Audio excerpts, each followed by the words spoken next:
Hi everyone, welcome back to the Anand studio. Today we have our very own Mr. Srikumar, a political analyst, and he has got Chattisgarh damn right this time around. And that's what JVC Sriram tells in some channels, okay, quite frequently. And we'll talk to him about 2024 prospects and what's happening for BJP and for the India Alliance altogether. All right, so let's get in. Thank you so much, Mr. Srikumar, for joining us. Namaskaram, sir. Namaskaram. So quickly, we'll get on to it. BJP did really well in the Hindi heartland in the last elections, right? The results of that came on December 3rd. So what do you think about that? What's the impact going to be for them in 2024, given this momentum? And talk about how you got Chhattisgarh right, because everybody was predicting a close match and it might go Congress way and all that stuff. Talk about that. Yeah, thank you very much. After a long time, I'm joining you. Absolutely. It's an immense pleasure. Yeah.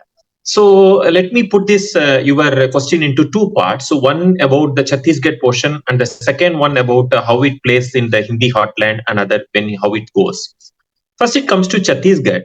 So the Chhattisgarh is a state which was formed in the year 2000. In the year 2000 at the time. So from 2000 to 2003, that was the time it was newly formed, and Ajit Jogi was the interim chief minister. And 2003 to 2018 was a 15-year time when Raman Singh was the chief minister. And during the last tenure of Raman Singh, and he had a massive anti-incumbency, which was capitalized by Congress during 2018. So it got around 68 seats out of the 90 seats, and BJP got only 15 seats out of the total 90 seats. So it graphs fell massively, not only in terms of seats, but also in terms of votes. BJP used to get around 40 to 41% of votes. It fell around 33% of votes. It's a sharp fall of 7 to 8%. So this led to the steep fall of seats and also the imminent defeat of BJP in Chhattisgarh. So when all these,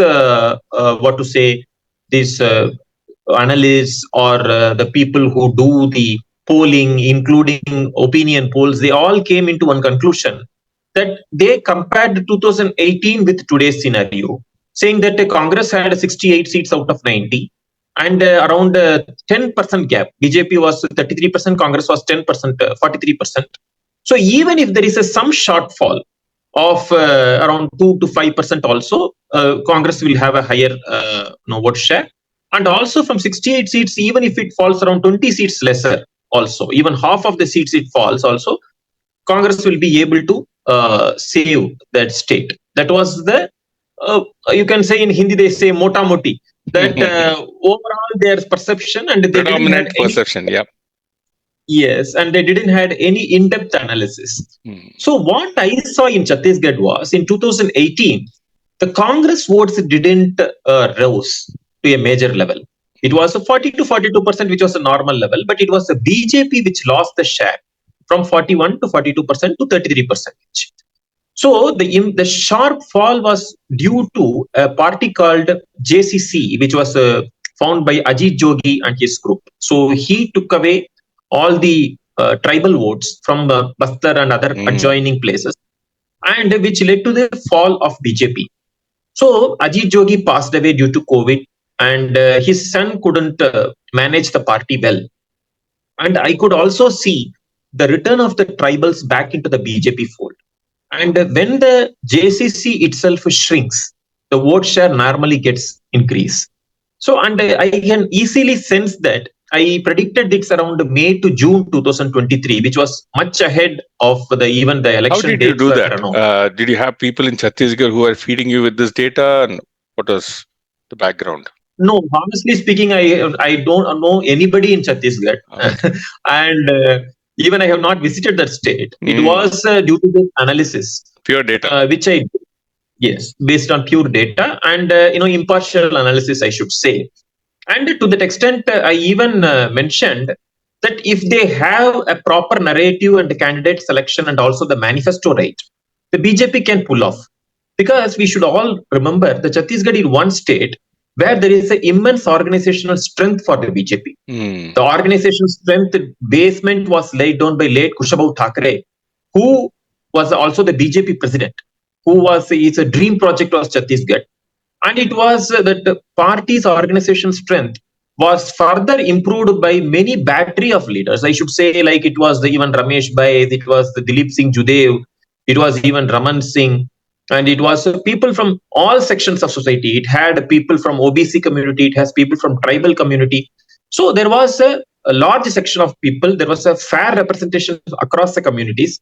So I thought that with this set of people and organizational strength, a small tweaking of its strategy can easily bring back Chhattisgarh.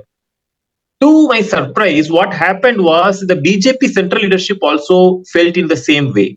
They announced their candidates much before. 21 candidates were announced in August itself, which is again, usually BJP doesn't do that. They do it at the last moment, and they did that very in advance. They did that, and also they came up with a very good manifesto.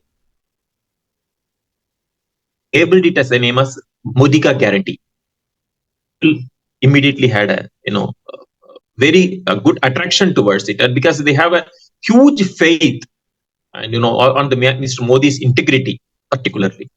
So, and when the exit poll came, the exit poll even didn't know exit poll came and said that BJP is winning. They only told that BJP is getting around 41% and Congress is getting around 42%. That made my calculation very clear. From 33% BJP is bouncing back. And once that 41%, 7 to 8% they are able to bridge, then the upper limit has no bounds. So the same thing happened on the results day, December 3rd. So the BJP from 33% it got 46%, around 13% of swing from where it was in 2018 to 2023. And it from 15 seats, it got around 54 seats. It was massive. And the credit should also go to one man, Mr. Omji Mathur, who is an observer for BJP, who is the man's Friday, I should say, for BJP, who got so many states for BJP organizationally. We should say he was in charge of BJP in 2017 in Uttar Pradesh Assembly, for 2014 Maharashtra Assembly, and even for he was there for Gujarat also during 2012 at that time. So actually, we should say that he is one of the trusted lieutenant of Mr. Modi and who delivered the results. This is how the short story of Chhattisgarh is. And now coming to your second part of the question, which is the impact on the specifically on the Hindi. Yes. So the Congress was taken off guard, I should say, because they also went with a popular perception that it can hold on Chhattisgarh, it can give a good fight and even snatch Madhya Pradesh from BJP, and it can even give a tough fight. And who knows, they also thought that they can win even Rajasthan. These sort of inputs were fed to the Congress, and the Congress was living in its own land. But they failed to understand one thing. These three Hindi heartland states are not only emotional, they are strong states for BJP, not only from 1980 when it was found. It was a strong state from its Jansangh days. Take, for example, Madhya Pradesh. Madhya Pradesh is even stronger than, I should say, if as far as Gujarat is concerned. Even stronger than Gujarat. Because we have n number of leaders, starting from, we have Kailash Joshi, we have Sundarlal Patwa, we have Rajmata Scindia, same Kushabau Thackeray of Chhattisgarh, whom I mentioned. He hails from Madhya Pradesh. Shivraj Singh Chauhan. Now Scindia also joined, Jyotiraditya Scindia. So there is no dearth of any talents as far as BJP is concerned, organizationally. And Mr. Amit Shah took it very personally as to deliver Madhya Pradesh to BJP. And, he made all the loose ends. He tied it all. Correct. And he delivered. As far as Rajasthan is concerned, everyone thought that it was only Vasundhara Raje's name could get the BJP victory to BJP.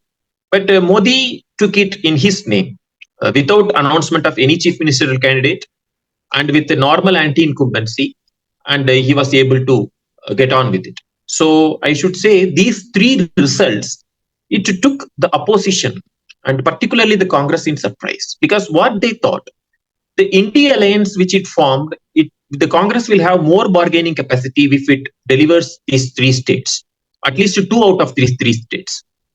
So, unfortunately, its dream was shattered, and now there is we should say a cohesive approach as far as the India alliance is concerned. This is what the present situation is, starting from the naming of prime ministerial candidate, starting from the seat sharing, and starting from the manifesto. Everywhere we will see in the days to come more dramatics are there in the unveiling. Absolutely, absolutely. So I also thought the same, that BJP made a lot of corrections. Okay, they were on the field, they understood the pulse, they were ready to make changes, and uncomfortable changes also, for that matter. All right, which the Congress always hesitates doing because of all these politics, right? So within their party. So I think they were smart in doing that, and then the results speak. So do you think this Hindi heartland that they have won recently from a state election standpoint, they are all set for BJP going to 2024? They don't have any issues in these states. They don't have to worry at all. Is that right? Yes, I also feel the same. Because the BJP now also concentrated not only in the victory of these states, it has also kept its priority of generation next. All the three states, it has brought in new leaders, young leaders also, and organizational people, and all have their background from Akhil Bharatiya Vidyarthi Parishad (ABVP). So they have their school of thought, and everything is on the right direction as far as BJP is concerned. And representation of all the communities also. I mean, the important ones. Yeah. You are absolutely spot on. That it have a fair representation across the communities, be it a Brahmin chief minister in Rajasthan, Madhya Pradesh, and as well as a tribal chief minister in Chattisgarh, with the deputies also across the caste calculus was meticulously made, I should say. And one thing we should say, from the year 2022 to 23, BJP lost two of its states to Congress. One was Himachal Pradesh and another was Karnataka. And to sweet revenge, BJP got two more states from the Congress. One is Rajasthan, another in Chhattisgarh. Yep. So it is not like BJP to have so many deputy CMs, right? I've not seen that happening quite a lot in a lot of states. Very few have got deputy CMs. Okay, say in Maharashtra now, and now in the Hindi heartland. Okay, but I think probably that was the pulse they were reading, and given the dynamics now, they went ahead and did that with the generation next in mind, anyways. Yeah, that one main reason could be if there is a very tall leader of the in each state, then there is no need for any deputy CMs. Understood. It was Vasundhara Raje earlier was there, Shivraj was there in Madhya Pradesh, and Raman Singh was there in Chhattisgarh. They didn't have deputy CM because they themselves were tall CMs, and they didn't want any deputy. Deputy means a sharing of power issue comes in. Correct. But when the new chief ministers are come up, they need a helping hand. And also to meet the caste dynamics also should be right. And the message should also go that BJP is one party. If there are committed people are there in the party's organization who are ready to have patience and to allow their turn to come, so they will also get a fair chance. The BJP wants to convey this message. That is what I feel so as far as this deputy chief minister's appointment is concerned. Got it. And they managed it really well, because in case of parties like Congress, people will start again, the disgruntled seniors will start creating problems. And that's what we have seen earlier. But BJP managed it really well with Vasundhara Raje in Rajasthan and Chauhan, Mr. Chauhan in MP. All right. So I think they managed it really well. And I think Mr. Chauhan is a great foot soldier. I cannot talk about Vasundhara Raje quite like him. I'm not sure, because she might create some problems later. We don't know. But again, BJP is good at managing all this, and they have done the right. They have taken the right step, giving opportunity to the next generation, which is really good, and that's what people will see. Because they are ready to make the change, okay, and do what is right.